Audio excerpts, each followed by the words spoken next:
आज हम जानकारी लेंगे HTML कैरेक्टर एंटिटीज के बारे में। सबसे पहले जानते हैं HTML कैरेक्टर एंटिटीज है क्या। आप HTML वेब पेजेस में कुछ स्पेशल कैरेक्टर्स को शो कर सकते हैं, परंतु उसके लिए आपको कुछ HTML के खास कोड्स का प्रयोग करना पड़ता है। तो ऐसे स्पेशल सिंबल्स या कोड्स को हम कैरेक्टर एंटिटीज कहते हैं।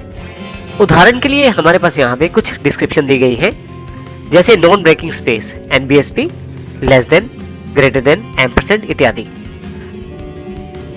इसमें हम यदि ग्रेटर देन का साइन अपने वेब पेज में शो करना चाहते हैं तो हम एंटिटी नेम या एंटिटी कोड का प्रयोग कर सकते हैं। किसी भी एक माध्यम से हम इस प्रकार का आउटपुट ग्रेटर देन वाला साइन हम प्राप्त कर सकते हैं अपने वेब पेज में। इसी तरह से यदि आप कॉपीराइट चाहते हैं अपने वेब पेजेस पे, तो कॉपीराइट सिंबल लाने के लिए आपको एंड कॉपी या एंड #169 कोड को प्रयोग करना पड़ेगा, तो आपके पास कुछ इस तरह का आउटपुट अवेलेबल हो जाएगा। तो ऐसे स्पेशल कैरेक्टर्स को कैरेक्टर एंटिटीज कहते हैं। यहाँ ये ध्यान रखना जरूरी है कि जो एंटिटी नेम्स होते हैं वो केस सेंसिटिव होते हैं। आइए हम सबसे पहले NBSP अर्थात नॉन ब्रेकिंग स्पेस की जानकारी लेते हैं। NBSP का प्रयोग आप अपने वेब पेजेस में करते हैं। वेब पेजेस में जब इसका प्रयोग किया जाता है तो जहां पे इसको लगाया जाता है वहां पे आपका ब्राउजर लाइन का ब्रेक नहीं करता, अर्थात वहां से लाइन का एंड नहीं होता, ना वहां से लाइन का ब्रेक होता है। साथ ही वहां पे रैपिंग भी नहीं होता, अर्थात जो टेक्स्ट है वो नीचे की तरफ नहीं आता, वो एक सीक्वेंशियल लाइन में ही रहता है। और इसका मुख्य प्रयोग थोड़ा सा स्पेस देने के लिए किया जाता है। जहां पे आपको बिल्कुल थोड़ा सा स्पेस देना हो तो वहां पे आप इसका प्रयोग कर सकते हैं। आप देखेंगे यहाँ पे काफी सारे सिंबल शो किए गए हैं, जैसे रुपीस, थोड़ा सा स्पेस है जो NBSP से क्रिएट किया गया है, less than, greater than, ampersand, rupees और कॉपीराइट जैसे साइन यहाँ पे दिखाए गए हैं। एक नॉर्मल वेब पेज में आपको ऐसे सिंबल्स दिखाने के लिए स्पेशल कैरेक्टर्स का इस्तेमाल करना पड़ता है। वे सभी स्पेशल कैरेक्टर्स कैरेक्टर एंटिटीज ही कहलाते हैं। आइए देखते हैं कोडिंग में इसको किस प्रकार से लागू किया गया है। और यहाँ पे यदि आप देखें तो आपके पास बॉडी सेगमेंट के अंतर्गत काफी सारे पैराग्राफ शामिल किए गए हैं। जैसे कि पहले पी टैग के अंतर्गत हमने रुपीस का सिंबल प्रिंट करवाया है, उसके लिए हमने एक पर्टिकुलर कोड यूज किया है, एम्परसेंड के साथ हैश फिर 8377।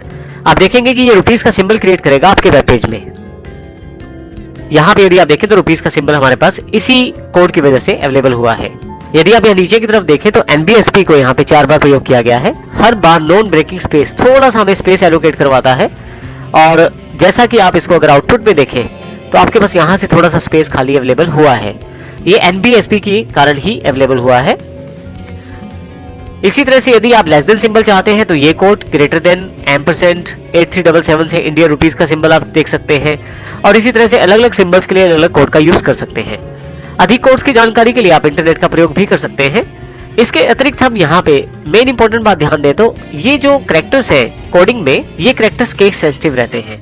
इसका अर्थ यह हुआ कि यदि यहाँ पे मैं एम्परसेंड का A बड़ा कर दूं और इस फाइल को सेव कर दूं और फिर दोबारा अपने ब्राउजर में जाकर अगर इसे चलाऊं तो आप देखेंगे यहाँ पे एम्परसेंड के साथ AMP भी प्रिंट हो गया है, जो मैं नहीं चाहता हूँ। इसका अर्थ ये हुआ कि जब भी आप इन कैरेक्टर्स का प्रयोग करें तो इसको केस सेंसिटिव मान के चले, अर्थात बड़े अक्षरों और छोटे अक्षरों में भेद मान के चले। मैं यहाँ से Ctrl+Z करके फिर से फाइल सेव कर देता हूँ और अपने ब्राउजर में से फिर से रिफ्रेश कर देता हूँ।